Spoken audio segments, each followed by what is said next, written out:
Hi everyone, my name is Braden and this is Airless Quill 9. I got a new video for you this week. I am actually on vacation, so I am filming this away from home.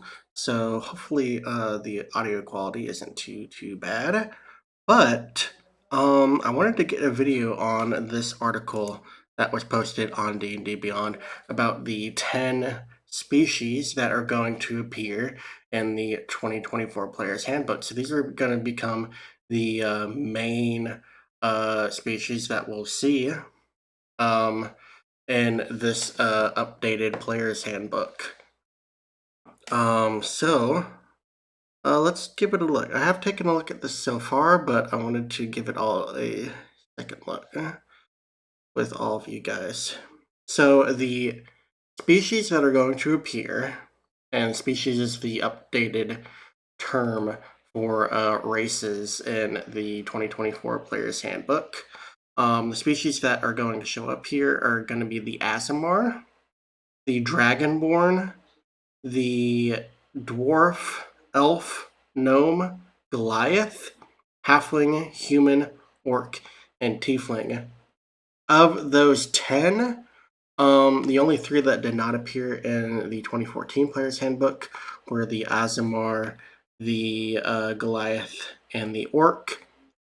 The Orc has seemingly replaced the Half-Orc, which is no longer a species, as is the Half-Elf is no longer a separate species as well. And to replace those, they've added the Aasimar, the Goliath, and the Orc. And pretty much all of these have seen some change or update to their base rules. So the Aasimar, for example, is pretty much exactly as it was in Mordenkainen Presents Monsters of the Multiverse. The only changes to it, seemingly, are for the Celestial Revelation feature trait, which you get at, I believe, 3rd level.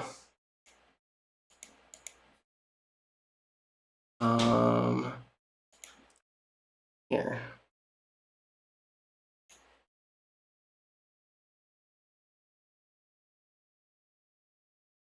Yes, you get Celestial Revelation at 3rd level. The only difference here is that when you use Celestial Revelation, you get to choose the form each time you transform, or you get to choose the option each time you transform. So this will either be Necrotic Shroud, Radiant Consumption, or Radiant Soul. However, Radiant Consumption has been renamed to Inner Radiance. See, all Special Revelation forms deal extra damage once per turn on attack. I think they already made that change. Yeah, they already added this once per turn. Celestial Radiance, as far as I'm aware, or sorry, not Celestial, Inner Radiance, is pretty much the same as Radiant Consumption. It deals radiant damage instead of fire, or, oh, they already changed it to radiant damage. A 10-foot radius.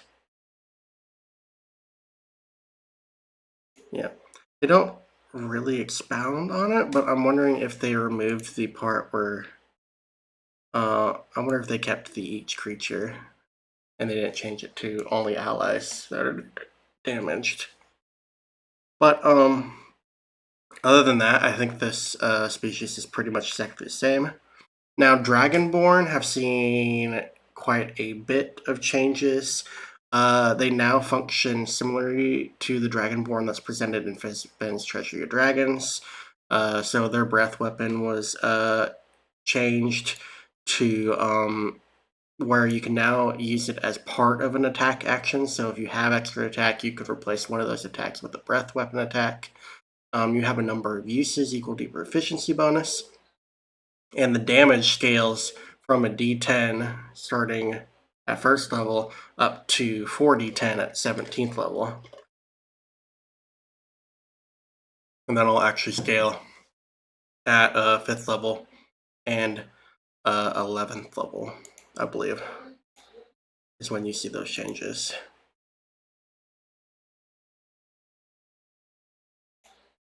Brisbane Treachery Dragons was one of my favorite books that came out.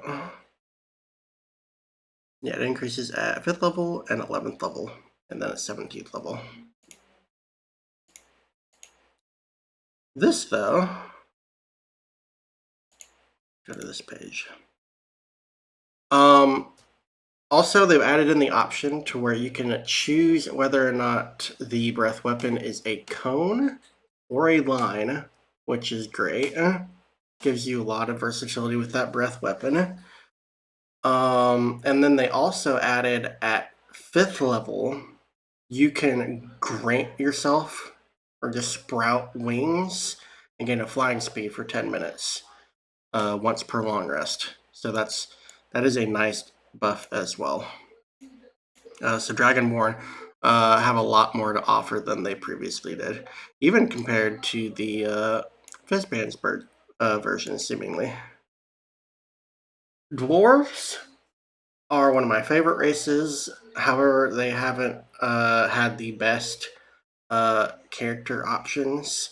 But it seems that they have changed the species quite a bit.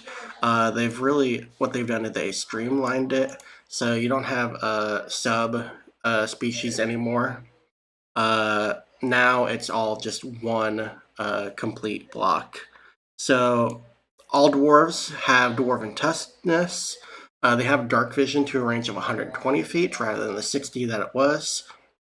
And they've also updated stone cutting in a really cool way. All species have a 30-foot movement speed now. Dwarves are no exception. And then the change to stone cutting is that you can now gain tremor sense for 10 minutes as a bonus action when you're on stone surfaces.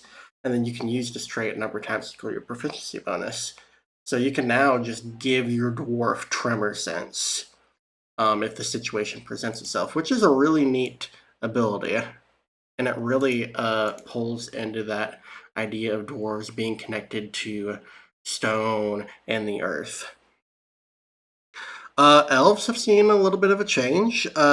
This one surprised me quite a bit. Keen Senses trait now lets you choose a proficiency to gain rather than just giving you perception. You now get to choose insight, perception, or survival, which is a really neat change. Drow no longer suffer from sunlight sensitivity, which is very nice. High elves, they start with the prestidigitation cantrip, but you can replace it with a different cantrip from the wizard spell list whenever you complete a long rest, which is neat. It doesn't provide a lot of interesting versatility for the high elf with that option to change that cantrip every long rest is really interesting. And then wood elves now follow a similar line of thinking with the drow and the high elf. They now get a cantrip, and that's the Druidcraft cantrip, which is pretty neat. Each elf variant also gets a spell at 3rd level and 5th level. You can cast these spells with spell slots. They're always prepared for you, but you also have the option to cast each of these spells once without using a spell slot per long rest, which is pretty nice. I know I do believe they talk about it later on in the document about which spells those are. Drought, it shouldn't be any change to Fairy Fire and Darkness. Is what they get. Gnomes, they've gotten that 30-foot movement speed now, which is nice. Forest Gnomes, Speak with Small Beasts has been buffed quite a bit. That's no longer limited to small beasts. You can just cast the Speak with Animals spell. You can actually do it a number of times, equally proficiency bonus every long rest without expending a spell slot. On top of that, the spell's always prepared, and you can cast it with spell slots from your character class if you have spell slots in your class. So that's a lot of fun roleplay opportunities with the Speak with Animals spell. And we don't know if they've changed Speak with Animals at all. I think it was limited to just beasts with very low intelligence scores, but we'll see if they've changed Speak with Animals any. I'm sure they may have tinkered with it quite a little bit. Rock Gnome? Rock Gnomes now get the Mending and Prestidigitation cantrips. This is a reworking of the Tinkerer trait, which allowed them to create devices up to 3 devices at a time, and you get to choose like tiny little effects that each of these devices could do. Now it's actually it's practically the exact same. The effects were already based on the prestidigitation cantrip. So what you do for the Tinkerer trait now is you cast prestidigitation and you create a device with the cantrip and it produces one of the effects. So statistically, it's the exact same functionality as the Tinkerer trait. They've just simplified it so that it makes it clear what the intention was when they created the trait. The Goliath has seen quite a few changes. It originally appeared in Monsters in the Multiverse, and they've gotten quite a few changes. First off, their speed has been increased to 35 feet, which is awesome. You now have to choose a giant ancestry, and your options are Cloud, Fire, Frost, Hill, Stone, and Storm Giant. And depending on the giant type you choose, you get a specific benefit that you can use a number of times equal to your proficiency bonus per long rest, which is neat. We don't know what those are yet. They do allude to some later on, which I'll look at. But this is a pretty beefy trait that they've added in here. Also, at 5th level, Goliath can use a bonus action to become large for 10 minutes. And while they're large, they gain advantage on strength checks and increase their speed by 10 feet. So that's pretty significant. With this in mind, this large form is going to make your movement speed 45 feet. And then you're going to have that for 10 minutes and advantage on strength checks, which is not something to look down upon. A powerful build has been reworked a little bit. It's no longer called Little Giant as it was in Monsters in the Multiverse. It also no longer grants proficiency in athletics, but I think that's okay because large form gives you advantage on strength checks, which I think is supposed to replace this part here. What Powerful Build does, though, in addition to the Powerful Build functionality that we know of, doubling your carry capacity and stuff like that, it also grants you advantage on saving throws made to end the grappled condition, in addition to increasing your carrying capacity. So that's cool. Advantage on saving throws to end the grapple condition is pretty good, especially since they've changed how to break grappled in the updated player's handbook. So this will help with that.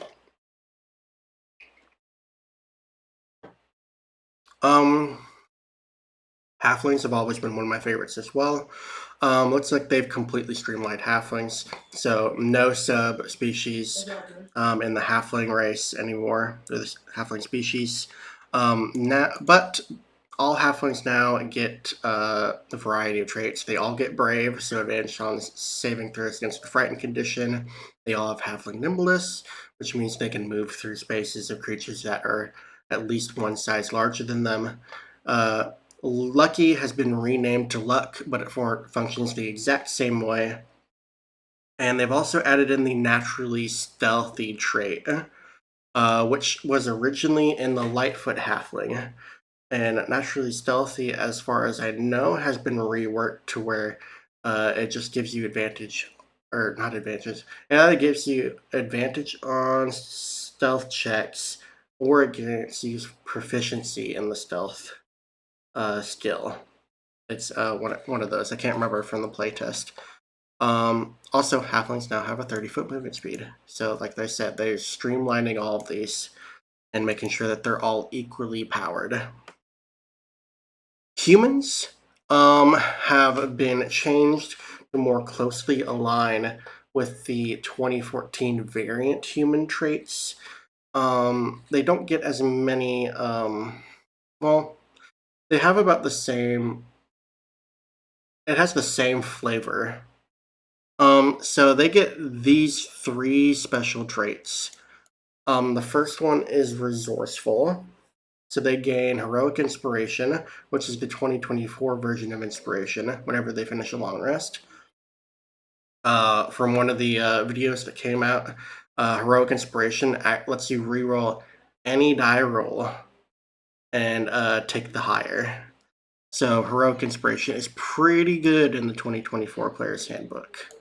And you just get one of these whenever you finish a long rest, which is nice. You also get skillful, which gains you proficiency in 1 skill of your choice, which is also nice. And then versatile here grants you an origin feat of your choice, in addition to the one that you gain from your background. So that's pretty good there. Humans have a lot of nice options to aid them. Orc, like I said, is basically the replacement for the half orc. Orcs haven't seen much changes from the one in Monsters of the Multiverse. However, their dark vision has been expanded to 120 feet. It was originally 60. Now it's been increased. They have taken away powerful build from orcs, which is interesting. But they've done something here to Adrenaline Rush. It says use of this feature can be regained after a short or long rest. I was originally alarmed because I thought this meant that you only got 1 use for short or long rest. But reading further down in here, they actually state that you regain all uses of the trait after completing a short rest.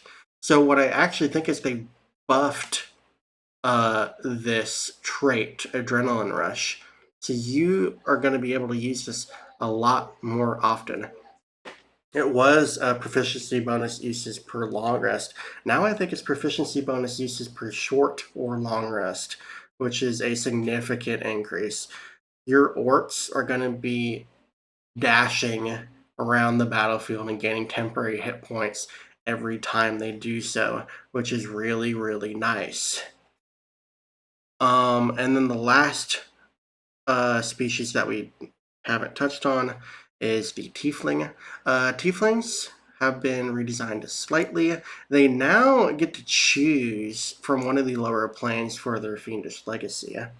And their options are Abyssal, Chthonic, or Infernal.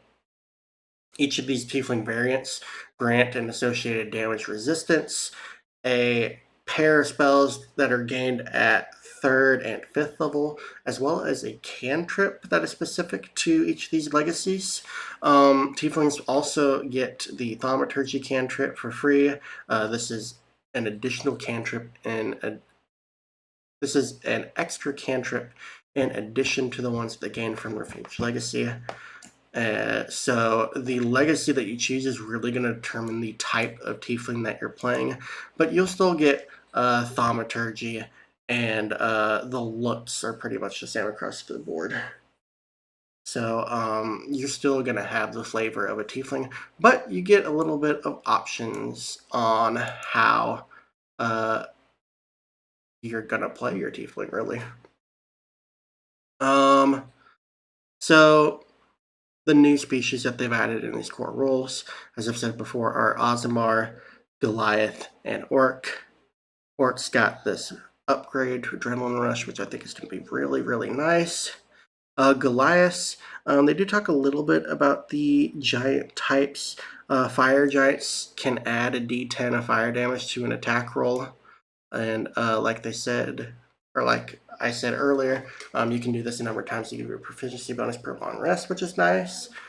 Stone giants can use the reaction to gain that D12 plus con modifier damage reduction, which all Goliaths had in the Monsters Multiverse version.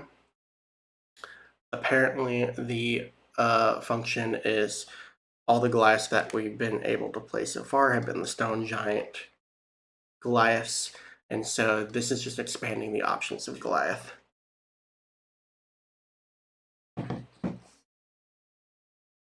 And they talk a little bit here about how the option to choose what type of celestial revelation you want, you can now base on the mood of your character in certain situations. So this is going to be more of a character choice whenever you use it rather than something that's baked into your options, which is nice. What they've essentially done is tied the celestial revelation to your emotions as a character whenever you use it, which is a cool option. They talk here about how elves and tieflings get spells. Yeah, they're talking about boosting the effectiveness of the species. Yep, Dragonborns get to choose whether the breath weapon's a line or a cone. This is very nice. A lot of situational options, just keeping your options available, helping with your action economy, making sure that you have things that you can do with the options that they've given to you. Forest gnomes just being able to cast Speak with Animals for free a few times per day is really cool. Allows some nice roleplay opportunities. Dwarves using Tremor Sense on stone surfaces. I mean, these are just really cool options that fit the narrative of these species now. Elves and tieflings, they get spells. They do talk a little bit about them. Wood Elf gets Long Strider at 3rd level and Pass Without Trace at 5th level, which is really cool. Chthonic Tieflings get False Life at 3rd level and Rave Enfeeblement at 5th level, which is cool. And then they get to choose a damage resistance of the appropriate type connected to their legacy, which I think for Chthonic Tieflings is necrotic damage. And then, all Tieflings get Thaumaturgy cantrip. And they also do state here that each Tiefling variant gets a unique cantrip as well, like I said. Which I think for the Chthonic Tiefling is Chill Touch. But yeah, they do talk here about how ability scores are no longer tied to species. They've been moved into the backgrounds, like was stated in the character options video that they released. And they've got art for every single species in the book now, which will be pretty nice. But yeah, that's a rundown of all the changes. Overall, I like what I've read. It does seem a shame that Orcs no longer have powerful build, but I think they're just trying to change the narrative around Orcs no longer having to be these monstrous, brutish type people. Adrenaline Rush really just supposed to make it feel like they never run out of energy. That's kind of what it is.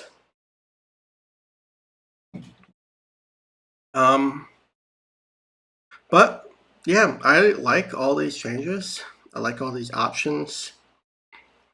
Dragonborn seems like it's going to be pretty good now. Aasimar was always good. Dwarf has a lot more possibilities baked in. They're going to be beefier. Dark vision of 120 feet is nothing to laugh at. Tremor sense is really cool. Not being punished for movement speed is really cool. Even things that they didn't have to change, like elves getting additional options for keen senses, is pretty cool.